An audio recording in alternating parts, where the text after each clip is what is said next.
Bueno, muy buenos días para todos. Desde CEMIC les extendemos un fuerte abrazo y un fuerte saludo para todos. Vamos a iniciar con nuestra charla. Algo de interferencia. Vamos a iniciar con nuestra charla de trauma en mano orientada por nuestro compañero Juan Carlos Padilla. Listo, muy buenos días. Bueno, mi nombre es Juan Carlos Padilla. Esta vez nos corresponde al grupo de cirugía plástica hacer la revisión en esta semana. Yo pertenezco a él, del semillero multidisciplinario en investigación médico-quirúrgica, CEMIC de la Universidad del Tolima. Entonces, vamos a iniciar hablando del trauma de mano, pero es importante primero definirlo. Traigo aquí una definición en general y algunas definiciones complementarias al tema que vamos a ver.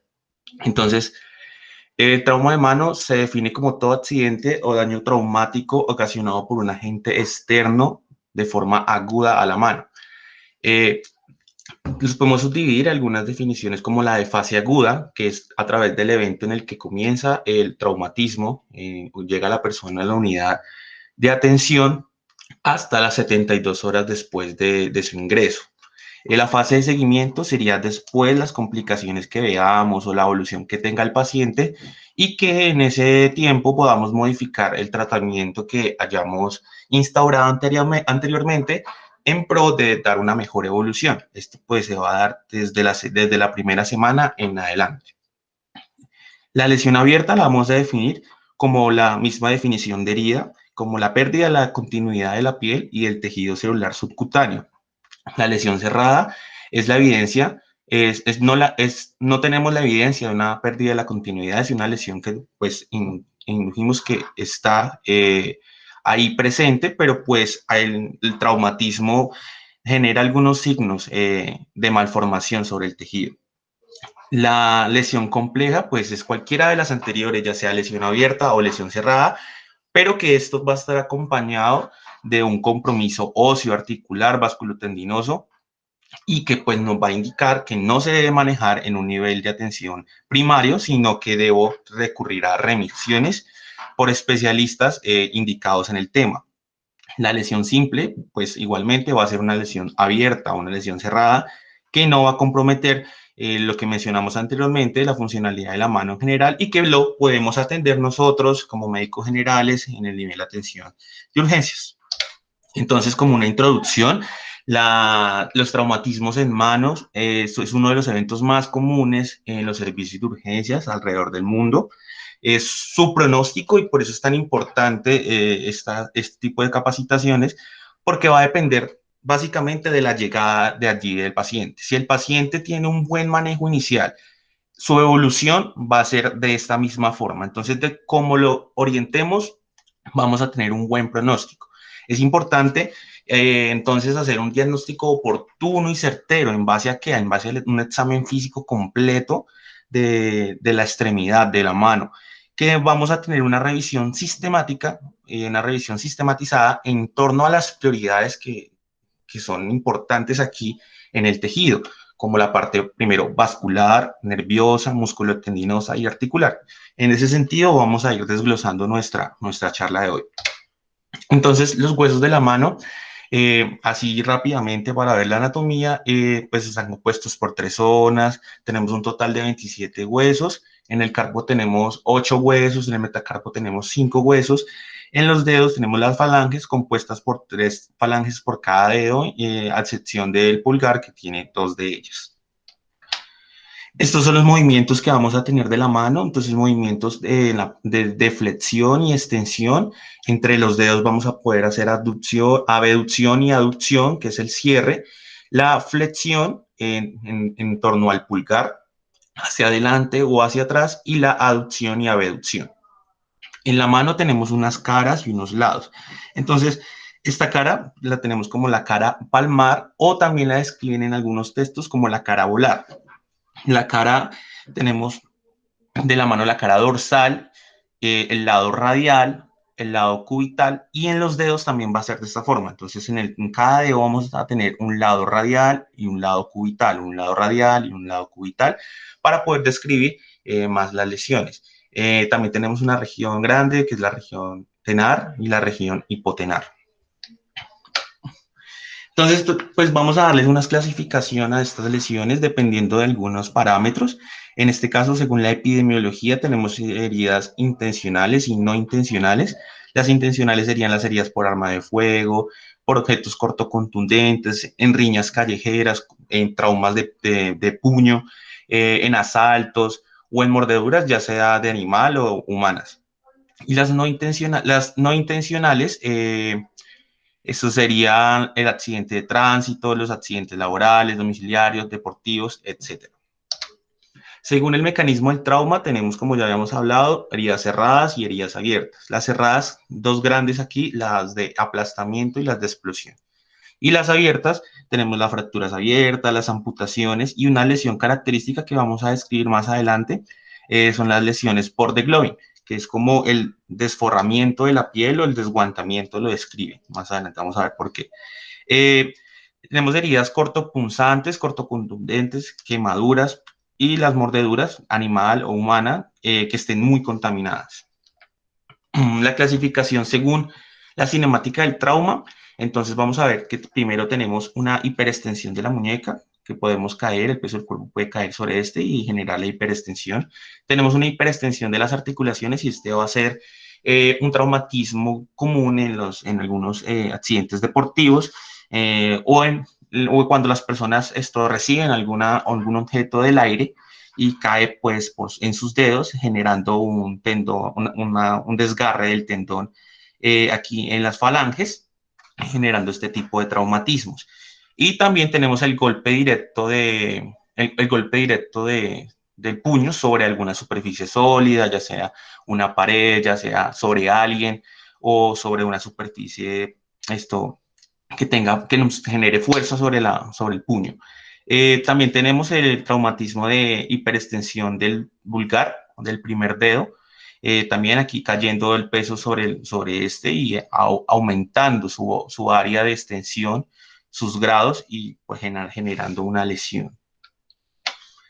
Entonces aquí importante, primero que todo para el médico general y para el servicio de urgencias y cuando nos llegue el paciente en general, hacer su examen físico. ¿Por qué no nos vamos a una herida primero? ¿Por qué no hacemos el recorrido de hacer la limpieza o el protocolo de suturar heridas? No, no. Lo primero es, visualizar la herida del paciente, visualizar al paciente en torno a cómo estén sus síntomas generales, a cómo esté su compromiso corporal, orgánico, y allí esto generar prioridades. ¿Cuáles son las prioridades mías? Tener un tejido vitalizado.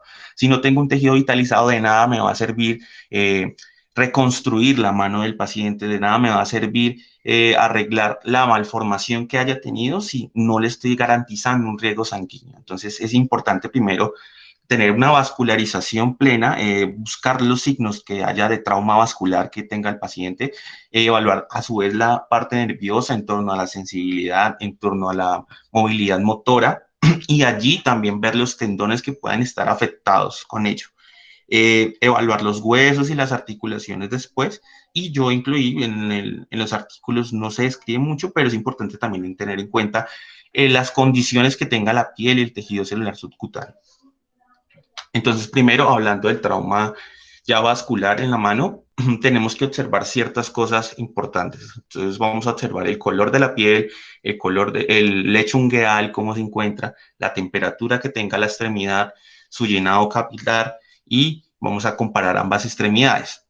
Si tenemos, por ejemplo, una piel pálida, al tacto se encuentra frío, y tenemos un llenado capilar mayor de 2 segundos, entonces podemos sospechar en este caso un trauma vascular.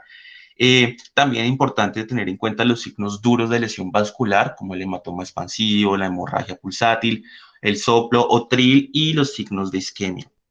También podemos ver a su vez signos de insuficiencia venosa. Entonces los signos de insuficiencia venosa son aquel tejido congestivo, con cianosis, y que el llenado capilar de este pues va a ser al contrario muy rápido. ¿Cómo buscamos los pulsos o cómo buscamos este trauma vascular, ¿cómo lo descartamos? A través, podemos utilizar el test de Allen, que lo conocen ya mucho, en el cual se comprimen las dos arterias, la radial y la cubital, con los pulgares o ya sean con los pulpejos de los dedos del examinador durante 10 a 15 segundos o pidiéndole al paciente que abra y cierre la mano 10 veces. Y vamos a observar primero la palidez palmar en la cara volar. Vamos a liberar la compresión sobre la arteria cubital y pues tenemos que ver que funcione la circulación colateral que tenemos en la mano a través de los arcos palmares. Entonces, si vemos que hay un enrojecimiento de la cara volar menor de 5 segundos, pues estamos indicando que hay un buen flujo colateral de esta extremidad.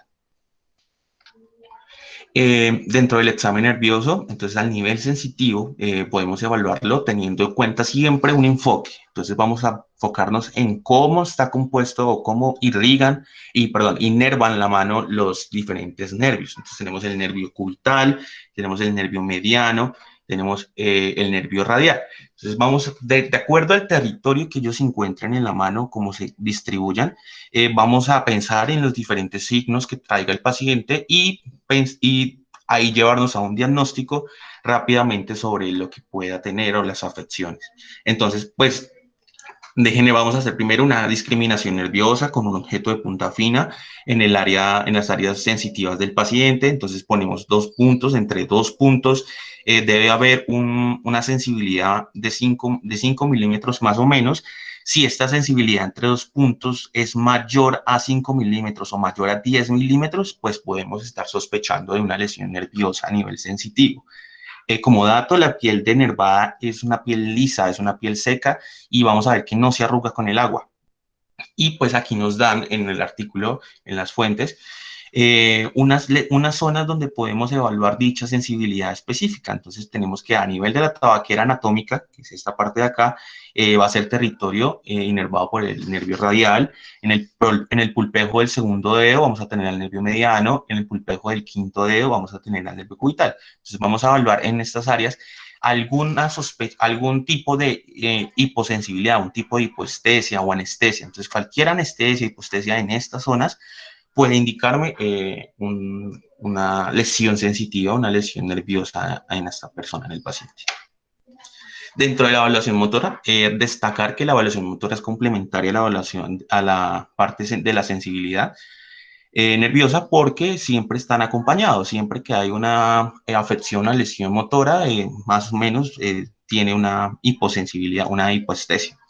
Entonces, dentro de las lesiones del nervio radial, la más característica es la mano caída, la mano en gota. Entonces vamos a ver que la mano en gota en el paciente, vamos a ver en esta forma, si nos llega un paciente así con la mano en esta posición, también con pérdida de la sensibilidad en el dorso del primer espacio intermetacarpiano o en la tabaquera anatómica. Y motoramente le vamos a decir al paciente más adelante, vamos a ver el ejemplo, que levante su pulgar en contrarresistencia a una superficie plana y vamos a ver que él no puede o si puede, está dentro de la normalidad. Tenemos también la lesión del nervio mediano. Entonces aquí en el nervio mediano vamos a tener 2 cosas. Que va a haber una lesión proximal que va a dar unos signos diferentes a la lesión distal. Entonces en la lesión proximal vamos a ver que como es el territorio del nervio mediano, en la parte dorsal, inervar la parte del primero, segundo y tercer dedo y la cara radial del cuarto, pues asimismo vamos a ver las manifestaciones de la mano de predicador. Entonces le pedimos al paciente que trate de cerrar el puño y pues él va a dejar los dedos afectados y los dedos afectados así paralizados. También acompañado de esto va a haber una pérdida de la posición del pulgar, la posición de llevar este pulgar, este primer dedo a la región hipotenar o la región cubital. Y pues esto va a estar acompañado en la lesión proximal. Dentro de la lesión distal vamos a ver algún comportamiento diferente. Entonces va a haber una pérdida también de la posición del pulgar y la garra característica del nervio mediano. Entonces vamos a ver que hay una garra, pero con los dedos que se encuentran afectados. Esos dedos que se encuentran afectados se tratan de flexionar y generan esta manifestación. Todo esto, lesión motora, siempre acompañado de una pérdida de la sensibilidad. en las áreas específicas. Dentro de la lesión del nervio cubital, entonces el nervio cubital va a tener un aspecto típico. Va a tener también una mano en garra, pero esta mano en garra sí va a ser característica de tanto sus lesiones donde se encuentren en el recorrido.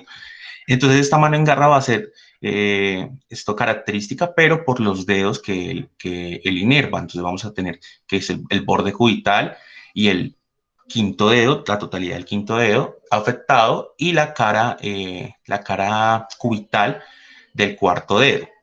Entonces, en estas áreas, pues vamos a tener anestesia, algún tipo de alteración sensitiva.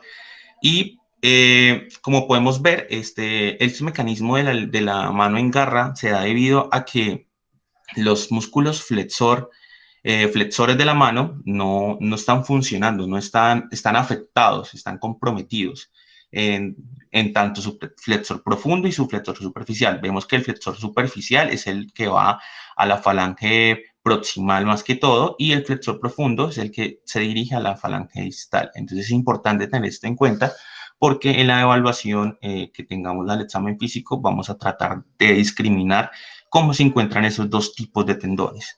Entonces aquí los tendones al hacer una flexión no se puede, estos músculos, estos tendones están lesionados, entonces la mano se coloca en garra porque los músculos extensores y los tendones de los músculos extensores compensan y alan independientemente la mano, generando esta posición, ya que no hay oposición de los otros flexores. ¿Cómo hacemos una evaluación rápida del nervio mediano? Un test que nos dan así en los textos es el test de Froment, en el cual vamos a evaluar la funcionalidad del músculo aductor del pulgar, ya que este es inervado por el nervio cubital. Entonces le pedimos al paciente que entre sus dos falanges proximales del primero y segundo dedo sostenga un papel mientras lo evaluamos. Entonces el examinador coloca un papel entre estos y le va a alar el papel a la persona. En el momento de yo alarle el papel, la hoja al paciente, si él no cambia de posición el pulgar, si él lo sostiene de esta forma en aducción, hace una aducción constante, va a ser el test normal. Pero en el lugar de que el paciente pierda esta aducción y flexione el pulgar con la falange distal y con la falange distal compense el sostener el papel, entonces el test va a ser positivo y vamos a evaluar, vamos a sospechar de la lesión del nervio cubital. Ahora, hablando de los músculos y los tendones, entonces normalmente vamos a tener una actitud en la mano característica que la llama la mano en cascada. Entonces, esta mano en cascada es una actitud en supino, es una posición, es una posición de relajamiento, o sea, no está la mano activa. Le pido a un paciente que suelte la mano, la deje caer y esta es la característica forma de la cascada que debemos tener en cuenta. Se llama la maniobra de tenodesis. Entonces, la mano puede ir de esta posición en flexión a una posición en extensión. Y esta va a ser la mano normal en extensión cuando se le pide al paciente que la relaje. Entonces, a través de esto vamos a evaluar la normalidad. Entonces, si esto está normal, bien, pues estamos evaluando los músculos y tendones y no hay problema. Pero si en el caso de que yo pase y movilice la articulación del paciente y hayan algún tipo de lesiones o haya extensiones constantes de las falanges, de alguna extremidad en específico, podemos estar sospechando de las lesiones de los tendones o de los músculos. Entonces, aquí mientras elaboramos la maniobra de tenodesis, vamos a evaluar la fuerza muscular. Vamos a poner resistencia en el paciente, vamos a buscar algún tipo de dolor que tenga, algún tipo de daño. Y si es indicativo, pues entonces si encontramos algún tipo de dolor, una molestia, mientras yo manipulo, pues estamos pensando, podemos sospechar de un daño parcial. Pero en estos casos que son ya más graves, encontramos que el paciente no manifiesta dolor, pero sí no puede flexionar o extender alguno de sus dedos, no puede cambiar la conformación de la mano y hay una deformación, entonces pensamos en que hay una sección completa de alguno de los tendones.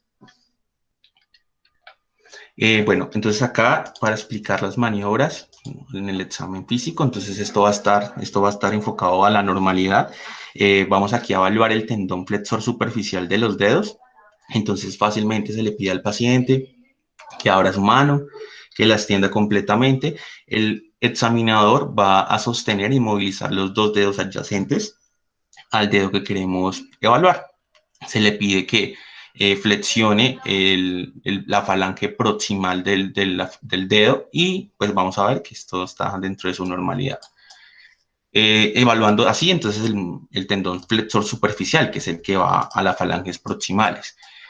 Y en el flexor profundo, que es el que va a las falanges distales, entonces vamos a ver que se le pide al paciente igualmente que extienda su mano, le inmovilizamos la falange proximal y la falange medial, y se le pide que flexione las falanges distales. Entonces aquí vamos a ver que está normal. En cuanto a los tendones extensores, entonces se le pide al paciente que extienda su mano y vamos a ver que vamos a evaluar el extensor común de los dedos. Entonces, extensor común, pues que todos los dedos generan una garra, como una mano en garra. Y esto es normal porque hay una extensión normal de la mano. Y evaluando el tendón extensor propio de cada dedo, pues le pedimos al paciente que él mismo inmovilice sus dedos, que no vayamos a examinar y que levante los que queremos ver cómo está su funcionalidad y vemos que hay una extensión normal, no hay una malformación, una deformidad. Y por último, quise incluir acá la evaluación del músculo extensor largo del pulgar, en el cual le pedimos al paciente que sea capaz de levantar el pulgar de una superficie plana cuando la palma esté reposando sobre él. Listo. Bueno, a nivel osteoarticular vamos a evaluar algunos signos y síntomas importantes en la mano. Recordar que las fracturas en manos son más frecuentes en los hombres que en las mujeres dentro de los servicios de urgencias. Vamos a buscar algún tipo de dolor o deformidad. Entonces, lo indicativo en una lesión osteoarticular es un dolor incisivo localizado con una deformidad de la mano, con una alteración en su movilidad y un edema progresivo con equimosis prominente. Dentro de este examen osteoarticular, pues vamos a evaluar algunas proyecciones radiográficas que nos pueden ayudar al diagnóstico. Entonces tenemos la radiografía anteroposterior, en el cual nos va a servir prácticamente para evaluar todos los planos de la mano, en el cual evaluamos falanges, metacarpianos, carpos y muñeca. Pero entonces esta radiografía P a veces necesitamos complementarlas con otras. Entonces aquí está la radiografía oblicua, en el cual vamos a especificar más la búsqueda en los metacarpianos, y la radiografía lateral, que no es muy común y no es común usarla propia o solamente, sino que es como con complementariedad a las dos anteriores. ¿Por qué? Pues que esta radiografía lateral me va a dejar ver los huesos puestos el uno al otro y no es tan común. Pero cuando yo esté sospechando todavía una lesión, esta radiografía lateral me puede dejar ver algunas fracturas ocultas dentro de las falanges, del carpo y la muñeca. Entonces es importante tenerlas en cuenta y puede complementarse la una a la otra. En una descripción de una fractura, vamos siempre a buscar primero darle una ubicación específica del hueso afectado. Vamos a describir si está desplazada o no está desplazada, qué patrón presenta, si es un patrón transverso, un patrón oblicuo, en espiral o con minuta. Vamos a ver si está abierta o es una fractura cerrada. Y en cuanto a sus deformaciones, tenemos que describir también la dirección hacia dónde va. Entonces, una deformación radial, hacia el lado radial, hacia el lado cubital, hacia el lado volar, que es el mismo palmar, o hacia el lado dorsal, la cara dorsal. Importante aquí una fractura que siempre se pasa, pero es importante sospecharla siempre cuando ingresa un paciente con el que tenemos dolor a la palpación en la tabaquera anatómica. Entonces el paciente se queja de dolor a la palpación profunda, pero en la radiografía no encontramos nada. Entonces a la fractura del escafoides, que al principio en la lesión aguda no se evidencia en sí el hallazgo radiográfico, pero a las 2 semanas, en 15 días, si se presenta. Entonces, siempre que ante la duda de que el paciente tenga el dolor, de que siga ante la clínica, entonces yo igual voy a pensar y voy a tratar este paciente como si tuviera una fractura de escafoides y le voy a repetir la radiografía a las 2 semanas. Igualmente inmovilizándolo, ante la duda actuar, inmovilizando al paciente, valorándolo por un especialista y dándole todo el manejo. Aquí al final del examen físico, entonces quería incluir lo que era piel y tejido celular subcutáneo. Aquí me parece importante compartir esta gráfica en la cual esta escala, que se llama la escala Cecilia Leal, en donde podemos caracterizar las heridas, las heridas abiertas, las heridas que haya llegado el paciente dentro de unos parámetros. Entonces aquí nos valora el aspecto y da un cierto punto, una cierta puntuación. Valoramos la extensión, la profundidad, el exudado, el tejido esfacelado, que es el tejido amarillento, que está así, que no ha llegado a ser un tejido necrótico. Valoramos igualmente el tejido necrótico, el tejido en granulación, el edema, el dolor que tenga el paciente y importante siempre evaluar y describir la piel circundante a la lesión, cómo está la piel, si está sana, descamada, eritematosa o si es una piel que está totalmente macerada. Entonces, bueno, lo anterior era en sí el examen físico y esto va incluido dentro del manejo inicial del paciente, pero se destaca principalmente porque es lo más importante que tenemos que hacer antes de realizar cualquier acción, cualquier curación, cualquier lavado. Entonces, tener siempre en cuenta cómo está la herida y de acuerdo a ello, entonces podemos seguir. Entonces, ¿qué es lo primero que hacemos ante una herida que llega a nosotros? Entonces, primero, detener el sangrado. ¿Cómo lo hacemos? Con compresión local o elevando la extremidad. Nunca aplicando torniquetes, nunca clampeando los vasos. Siempre tratando de darle al tejido vitalización constante. No vamos a clampear, no ponernos a clampear, que vemos la arteria que está sangrando y la clampeamos, no. Siempre con compresión local o elevando la extremidad. Segundo, el examen físico del que tratemos nosotros en urgencias debe ser normal. No debe haber una lesión asociada nerviosa, tendinosa, así evidente que encontremos, porque eso lo tenemos que remitir inmediatamente para no arriesgar la funcionalidad de la mano. Tercero, debemos realizar la curación de las heridas. Entonces, ¿cómo lo vamos a hacer? Primero, pues anestesiamos localmente al paciente, puede ser con lidocaína al 1%. Recordemos que su dosis máxima es de 4.5 miligramos kilogramos sin epinefrina y 7 miligramos kilogramo con epinefrina, pero pues con epinefrina no es recomendado utilizarlo en mano, pues porque tengo riesgo de generar necrosis en el tejido del paciente. Entonces, pues lo anestesiamos primero, luego lavamos respectivamente con jabón quirúrgico y solución salina al 0.9%. No se recomienda cuando yo quiera aplicar un antiséptico el uso de yodopovidona. ¿Por qué? Porque esta es una sustancia muy lesiva en el tejido, esto muy citotóxica, puede generarme más daño del tejido, impide la cicatrización. Entonces no es recomendado utilizarla, pero de ser necesario en un primer nivel, no tener algo más que solamente la yodopovidona, pues puedo diluirlo con solución salina en 1 en 1000. Cuarto, el tejido debe desbridarse. Entonces, si tengo el primer nivel y estoy capacitado para hacerlo, pues puedo desbridar. Si no, entonces tengo que remitir a la persona o al equipo que esté capacitado para desbridar este tejido. Quinto, valorar el uso de antibióticos y también pues la analgesia. Entonces el uso de antibióticos comúnmente se recomienda el uso de cefalosporinas de primera generación. ¿Y cuándo vamos a utilizar estos antibióticos? Entonces en presencia de articulaciones o fracturas expuestas, cuando hay una contaminación intensa del tejido o cuando el proceso de desbridamiento anterior se demora más de 6 horas de empezar. O sea, no he empezado, o sea, empiezo el proceso de desbridamiento ya después de 6 horas. ¿Qué antibióticos se recomiendan? Entonces, primera línea, cefalexina, con las dosis que están expuestas. Segunda línea, dicloxacilina. Y si tenemos un paciente que es alérgico a los dos anteriores, podemos utilizar trimmetoprim sulfametazol. Como sexto punto, vamos a valorar el requerimiento de la profilaxis antitetánica dependiendo del origen del traumatismo del paciente. Y séptimo, vamos a remitir a algunos pacientes que ya no podemos atender en primer nivel. Entonces, ¿qué pacientes son estos?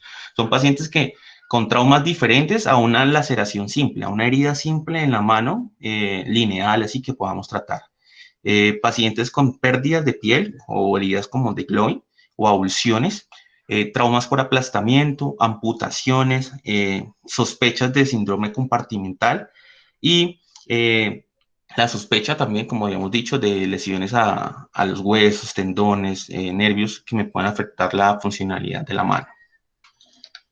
¿Qué recomendaciones se dan? Entonces hay unas ciertas recomendaciones para seguir. Primero, no se deben suturar las heridas contaminadas o con sufrimiento cutáneo. No vamos a llegar primero a suturar, a cerrar la herida de una vez, a tratar de cubrir el defecto. No, no se debe hacer esto. Esto es mejor esperar, valorar bien el paciente, ver qué puedo hacer primero.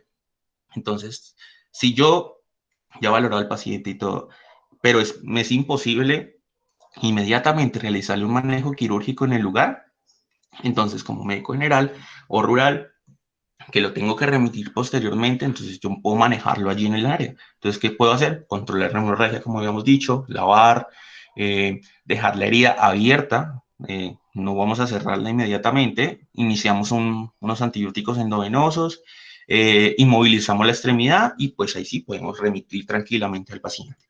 Eh, Se dice que los defectos mayores a 1 centímetro no es recomendable dejarlos que cierren por segunda intención. ¿Por qué? Porque estos pueden evolucionar con una cobertura baja, pueden tener más complicaciones, en el área que estuvo expuesta puede haber hipersensibilidad, entonces no es muy recomendable.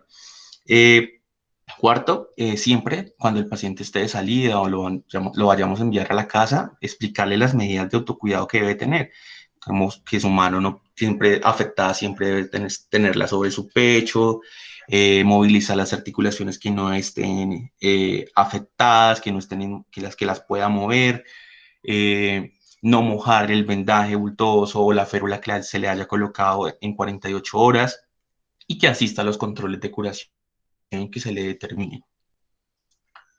Aquí traigo algunas imágenes que busqué, desde que podemos ver un trauma simple de un objeto extraño, a fracturas cerradas o a traumas por fracturas abiertas, ya sea por avulsiones o deformidades.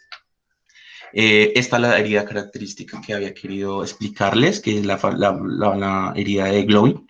Entonces, esto es como, se describe como un desforramiento, un desguantamiento de la piel y el tejido celular subcutáneo, dejando el tejido óseo expuesto. Esta lesión es muy común en personas que tienen anillos.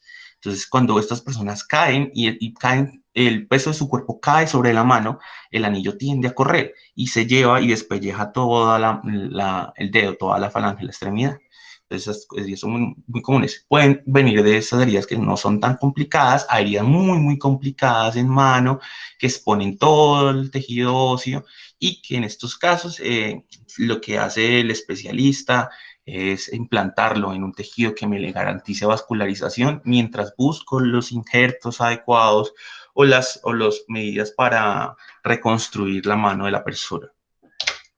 Heridas ya graves, por ejemplo, este es el ejemplo de una herida de una niña que metió su mano en un triturador, en un procesador de alimentos, de carne, y pues esto ya es una herida que tiene compromiso tendinoso, puede también tener algún tipo de amputación, compromiso nervioso, etc. Bueno, para ir finalizando ya, quería traerles aquí, comparar 3 traumatismos importantes que los podemos agrupar. Entonces, el primero es el trauma ungueal. El trauma ungueal, entonces tenemos que, en el caso de que la persona tenga una avulsión de su uña o se haya caído, que está fracturada, dañada, lo primero que tenemos que hacer es tratar de preservar la uña. Siempre la uña, por más dañada, por más caída que esté, la tenemos que preservar, la tenemos que guardar y la tenemos que dejar en la extremidad, en la falange distal. Entonces, no debemos nunca coger la uña y resecarla, quitarle el pedazo de uña a la persona, no. ¿Por qué? Porque la uña nos va a actuar como si fuera una férula, nos va a dar protección al lecho ungueal. Entonces, por ejemplo, recomiendan en caso de ser avulsionada y se caiga y yo la encuentre, la uña puedo lavarla y la vuelvo a colocar en el paciente y le puedo suturar alrededor unos puntos para que se fije. Y en caso de que ya tenga la uña y la uña se me pierda, ya no tenga uña dentro del trauma, se haya perdido, pues puedo reemplazarla temporalmente por una lámina de acetato que se puede hacer a la medida del lecho ungueal y la pego igual, la suturo. Eso en trauma ungueal. En amputaciones, entonces en amputaciones tenemos dos características, las amputaciones parciales y las secciones completas de los dedos. Entonces, ¿qué es lo más importante en una amputación, ya sea grande o pequeña? Primero, garantizarle la estabilidad hemodinámica al paciente. Siempre tener paciente para poder reconstruir un tejido, para poder tener una mano. Primero, enfocarme en tener al paciente vivo. Luego, de garantizar la estabilidad hemodinámica a través de reanimación con líquidos, reanimación electrolítica, valoro la profilaxis antitetánica del paciente, siempre acompañado de una terapia antibiótica de amplio espectro. Importante, las amputaciones parciales nunca las debo convertir en una amputación, en una sección total de la extremidad.